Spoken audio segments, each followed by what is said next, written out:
Hello, everybody. I'm super excited for this conversation inspired by the show Love on the Spectrum on Netflix. I don't know about you, but this is one of my absolute favorite shows. And this conversation that my friend Meg Lamm and I are about to have is all about showing up fully in love. I love love. And I absolutely think that this is one of the most magnificent shows on Netflix because I just find there's such an incredible beauty in the way these folks on the show express themselves honestly and vulnerably. When Meg and I were chatting last week, we decided to have a conversation for anybody who's ever felt that they've had to hide away any parts of themselves to put on masks or to filter themselves in order to be accepted or loved. So, with no further ado, I'm Christy. I call myself the Happiness Hussy, and I'm joined by Meg. Meg, go ahead and introduce yourself briefly, and then we will hop right into the conversation.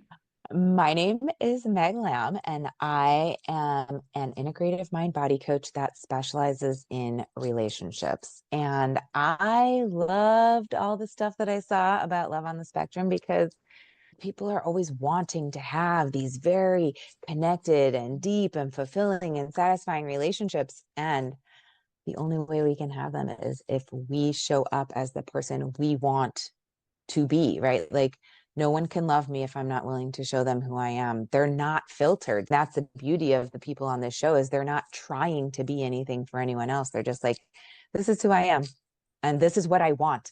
And it's okay. There's no reason that I can't want what I want if I'm not trying to perform for you. Absolutely.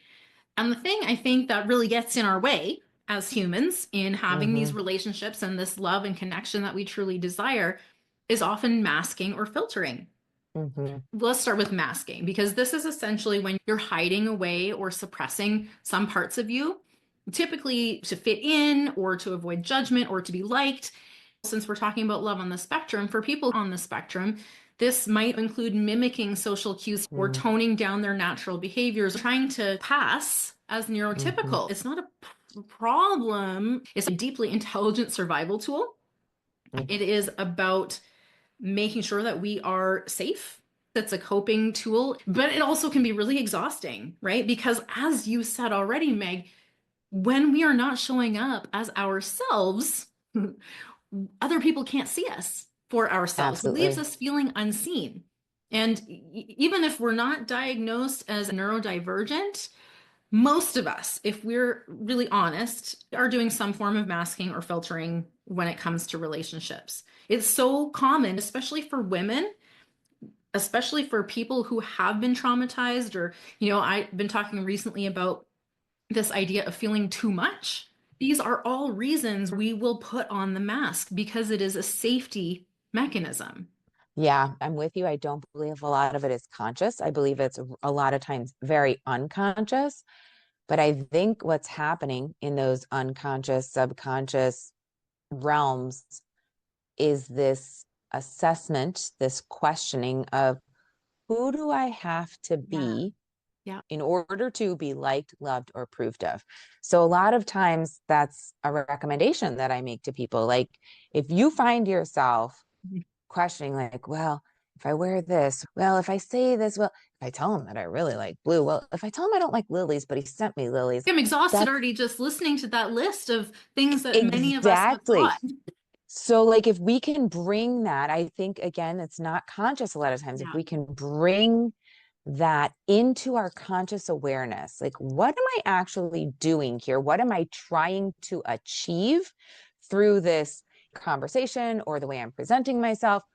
And if it's, what do I have to do in order to, if you're doing something in order to, yeah, it's usually a good little light bulb moment. Like, hold on, what do I actually want here? What do I want this person to know about me?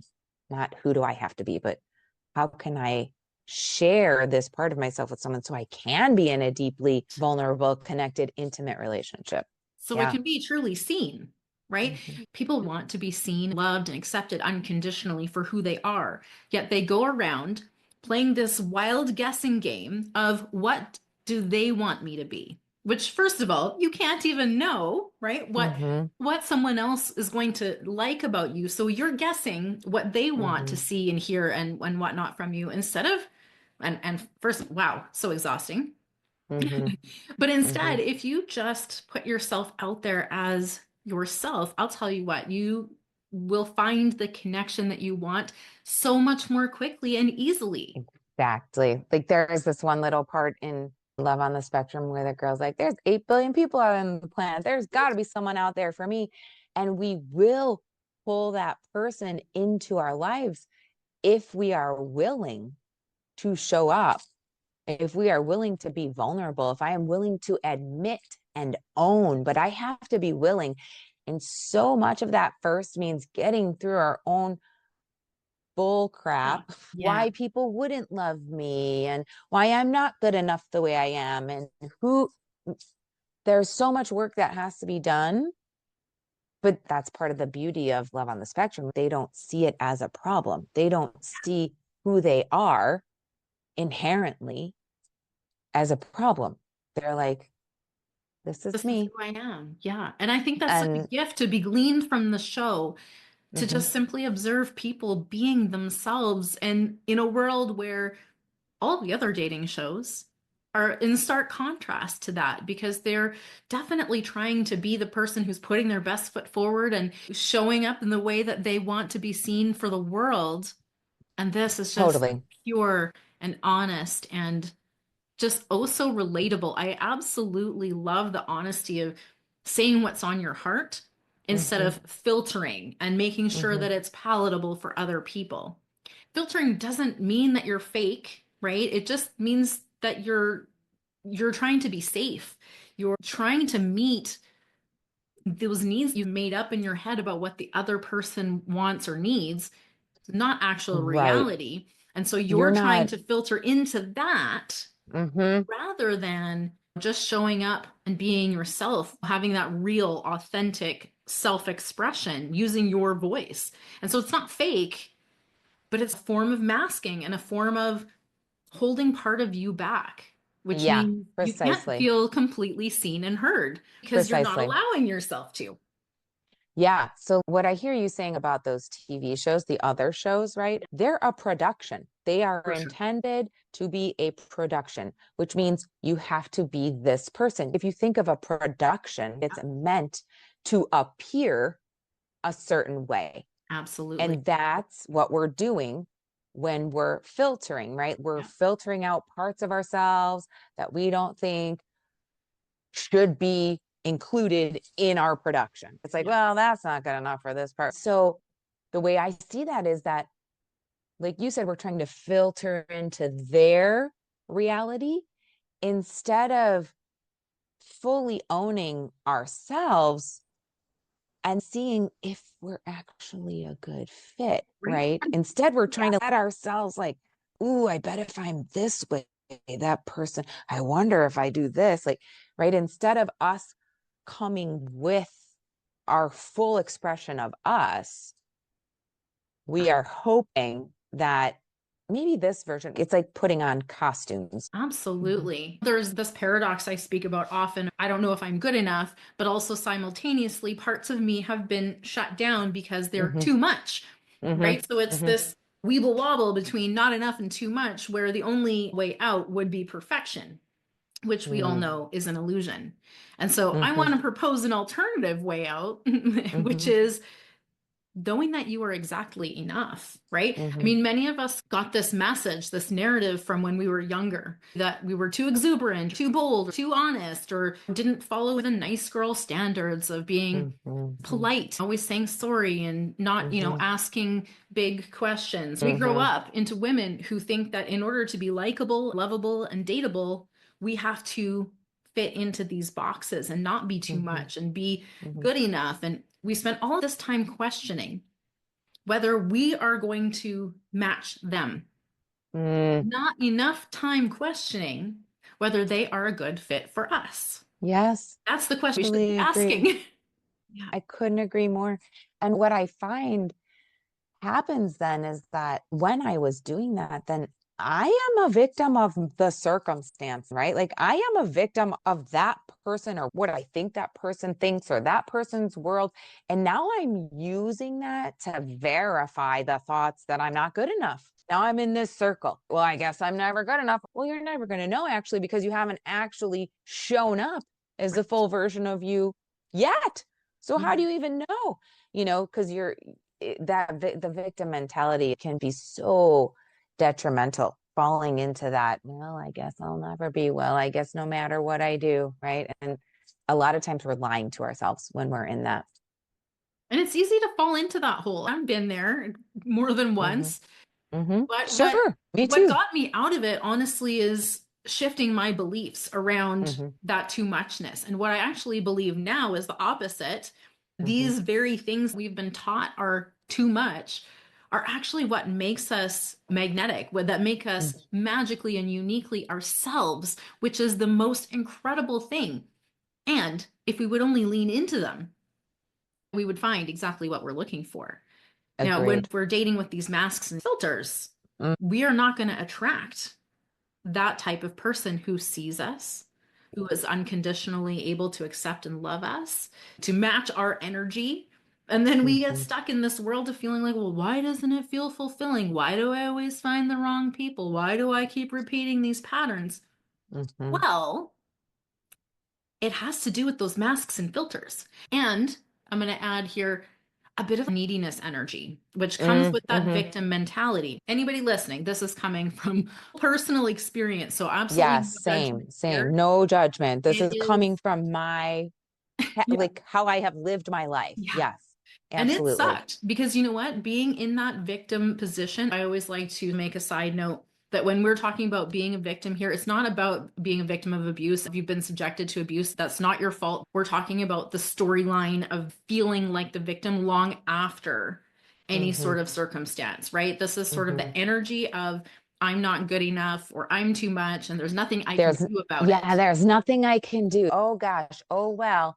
Looks like this always happens to me. Same story, different day. Yeah, It's that mentality as if I have no authority or sovereignty or right. control over what happens in my life. And I do not believe that. That was a huge shift for me and it made all the difference in the world. So, Yeah. yes, I'm with you. In terms of what's it costing us in dating, or in relationship, if that is my mentality, if we're like masking, right? If we're pretending, if we're performing, if we're producing, then what I used to, and what I encourage my clients to ask themselves is, what are they attracted to? Who are they attracted to? Yeah. And it's the performance you're putting on. That's what they're attracted to. So no wonder you don't feel seen, heard, appreciated, connected, or Right. fulfilled, right? Because you're like, what are they connecting to? It's not that core essence of you. It's this version of you that you're putting out there. So, I mean, It's that the leads to all character you're kinds, playing, right? exactly, the character you're playing, and that leads to all kinds of things, resentment being a huge one. Yeah, and along with that resentment, disappointment, and frustration Mm-hmm. because we just don't seem to be getting anywhere, which can really keep us stuck in that victim mentality or place of Exactly. hopelessness. Now, when I Exactly. was in that place, I'll tell you, it took me too long. I mean, I'm not judging myself here either, but a long time to realize I'm the problem. Like, oh shit. It's me. I'm the common denominator. And when I started to realize that I'm the common denominator, it also came with the realization that I'm the common solution. And if I stop Yes. looking at the problems and stop pretending to play this character that I didn't even fucking like, Mm-hmm. right? And Mm-hmm. start just being myself. I'll tell you what, it wasn't easy because of years and years of masking and filtering and being someone else. I forgot who I was. And it Mm-hmm. took a process of self discovery to come back to who I was, to allow myself permission to be authentically myself, raw and unfiltered. And Mm-hmm. this is what I so appreciate and love about Love on the Spectrum is that there is so much to be taken away from this show that is, like you say, not a performance. The beautiful humans on Love on the Spectrum are just themselves. They're not afraid to show their quirkiness or their uniqueness or their personality in the way many People have been conditioned that we need to do, that we're supposed to do, that we should do. So much expectation. Right. And I mean, they don't have the fear. They don't even have the fear of expressing their fear. They're transparent. I remember this scene, and the guy was like, I've always imagined my first kiss, and I thought it was going to be different than this. And now you can see he's like nervous, but he's not trying to pretend that it's not something he hasn't thought about. He's just raw. And I think, have you ever had a moment in a conversation where you know someone's thinking something, but they're not saying it out loud? Or, I mean, I've even done that, right? Yep. I wonder what would happen if we let those things out more easily. We're so Mm-hmm. conditioned to keep it locked up Mm-hmm. because of other people's discomfort with emotions. And I think one of the most powerful things about love on the spectrum is the emotional clarity. They say what they mean, right? They ask for what they need and they show up fully, authentically themselves. It's so fucking moving to see Mm-hmm. humans living this way. And it makes me feel so warm and fuzzy on the inside because Mm-hmm. there's so much that we can learn from their Yes. boldness of just being themselves, not having to hide their emotions. Right. And like you were saying just a few minutes ago, it took time for you to learn, Yeah, relearn who you are. And even as we go through life, we become different versions of ourselves, right? Like what absolutely. once worked for me in a previous relationship or even in this relationship actually doesn't work anymore. And so it's taking that time to decide, who am I? What does work for me now? What do I want? Acknowledging and honoring and accepting my own preferences so that I can be as clear as possible with the person that I'm in a relationship with so we can choose, Yeah, is this going to work for us? This is what I need. This is what I want right now. This is how I'd like us to be. This is what I enjoy. How do you feel about that? Because if we're not clear and honest and just pretending, it's going to fall off the track. It's not going to absolutely. work. It's a lot of unlearning in that process, Mm-hmm. all the masks Mm-hmm. and the filters we've applied, so we can Mm-hmm. come back to who am I, right? Mm-hmm. At my core, who am I and Mm-hmm. what experiences do I want to have? What kind of life do I want to create? What are my intentions? Then knowing these things, because if we don't know them, we don't have that clarity, it's nearly impossible to create it, right? Agreed. So you need to know Mm-hmm. yourself. And then it's just a million times easier to identify someone else who is going to fit in with that vision that you have for yourself. And it's not about finding the one, it's actually about being the one. And then Mm-hmm. when you're the one who has your plans, your vision, your intentions, Yes. the things that you want to create in life, you're the one who is coming with the love first for yourself. When you show up as the one, you will find other people that align with that. And because you have the clarity of what you want, it will be much easier to discern, is this a fit or That not? was the word I was just going to use. We need discernment, taking the time to intentionally decide ahead of time who I am, knowing, owning, and inviting others into that world. I see it as an invitation. This is who I am. Would you like to join me? This is what I enjoy. Would you like to join me? Instead of begging for the acceptance and the love. Whereas if I come from this place of acceptance and love and knowing of myself, I'm so much more likely to draw in the Yeah, people that love and accept me too, because I am willing to put it out there. I'm willing to risk the vulnerability of, this is who I am. And it's okay if you don't like me or you do like me, right? But either way, I can't have what I want if I can't say what I want and exactly. who I am and that this is what I want. Now, hopefully not any spoilers if you haven't finished watching season 3 yet. Plug your ears. La, la, la. I just wanted to Mm-hmm. highlight two incredible people on the show. Danny, who really knew she wanted an intimate adult relationship, Mm-hmm. broke it off with her partner because they weren't aligned and had this incredibly beautiful, mature conversation about, I respect you, I respect your boundaries, and I have to respect mine too. And this just isn't going to fit.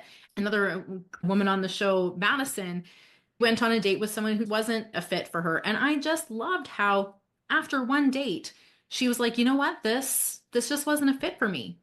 You know, Mm-hmm. she had the tools to identify that she wanted someone social and outgoing and to do the things that she wanted to do with her. And Mm-hmm. the person she went on the date with just wasn't that person. It's so interesting to me that they don't think it's wrong No. or bad This, to yes. say that, to say the truth. And I'm like, yes. I don't know the character's name, but she's like, I just don't think we're a romantic match. And I was like, hallelujah. If Right? more people could do that, Yeah. it's not rude. It's actually It's great. kindness. Clarity is kindness. It would be mean if I were to continue to mislead you, Yeah. to think this was something I wanted or was good for me. And you think it is, and you're very excited about it. And then 2 months later, I'm like, yeah, all along. Yeah. At the end of the day, everyone deserves to feel safe being themselves in a Mm-hmm, relationship, right? And mm-hmm, this might mean asking different kinds of questions and mm-hmm, being patient with communication differences and creating opportunities for some compromise. But it's not about sacrificing yourself to create a relationship with someone who's not a fit. It's important to remember that the right person won't just accept that you have these needs and intentions and requirements. They'll want to truly understand them. They'll want mm-hmm, to meet them. They'll want to mm-hmm, show up and love you in the way that you will actually feel most loved, right? This mm-hmm, isn't about treat others the way that you want to be treated. No, it's mm-hmm, about treat them the way that they want to be treated, because that's how we would want to receive love, in the way that mm-hmm, we are going to truly feel it, not in mm-hmm. the way someone else thinks they're loving us, but in the way we're actually going to receive it. Yeah, without expectation. I think without expectation is such a big thing. I don't have an expectation of you. Either you can or you want to or you don't. And if you decide that doesn't work for you, it doesn't mean anything about me. It just means it doesn't work for you. Why would I want to force you to be doing these things that don't actually work for you? That doesn't build trust in a relationship. That takes away from this trust, that neediness, like, oh, I'm Mhm. going to do it because it's going to make that person happy, right? That doesn't build connection. In fact, for me, it takes away from it. Mhm, Absolutely. That neediness mhm. energy has us doing all kinds of stuff, contorting ourselves in all kinds of ways that don't get us what we want. And at the end of the Exactly. day, we have to be brave. Mhm, We have to remove the filters, remove the masks, and be mhm, willing to show up wholeheartedly as ourselves. mhm. And Agreed. for anybody on the fence about that, I just want to lovingly remind you, you're not too much. You're not hard to love. You just need to find the right people, be seen by the right set of eyeballs, and find a connection with someone who fits into your world. Yeah, So, you're inviting them to love you the way you are. And that, like we mentioned right off the bat, it means you loving yourself that way first, you accepting absolutely. yourself that way first. That's the biggest barrier. Invitation to anyone watching or listening. Consider, what parts of you have you been filtering in order to be more lovable, more likable? Mm, And what might it feel like if you set down the masks and let that part of you lead? mm. I have another question that just came to mind too as we were talking about this. When we're coming from that place of neediness, what are you hoping you'll get in Mm. return when you do that? That's a part of you that needs love, that needs acceptance, right? There's typically a calculation happening. If I do this, then I'll get that. And when you're doing that, what are you hoping you'll get? Yeah. Sometimes maybe there's a way to fulfill that need on our own. Yes, precisely. Yeah. Precisely. So at the end of the day, I think if we can stop filtering and masking and be more authentically ourselves, this is the secret to creating healthy, loving relationships that everybody wants. Because in order to be loved, to be chosen for ourselves, we have to vulnerably show up as Mm-hmm. ourselves. And so, invitation for you to comment below. Let us know if this resonated with you. If you have questions, we would love for you to join the conversation. Sending you all so much love out there. If you haven't watched Love on the Spectrum, oh my gosh, go watch it because that's the best show ever. It's so Yeah, cute. yeah, It's it's so just cute. so sweet. And I bet your heart will grow a bunch of sizes. Thank you Mm. all so much for joining us. Thanks, Meg, for this incredible conversation. Thank you. We'll This is catch so you all fun. next time. Bye.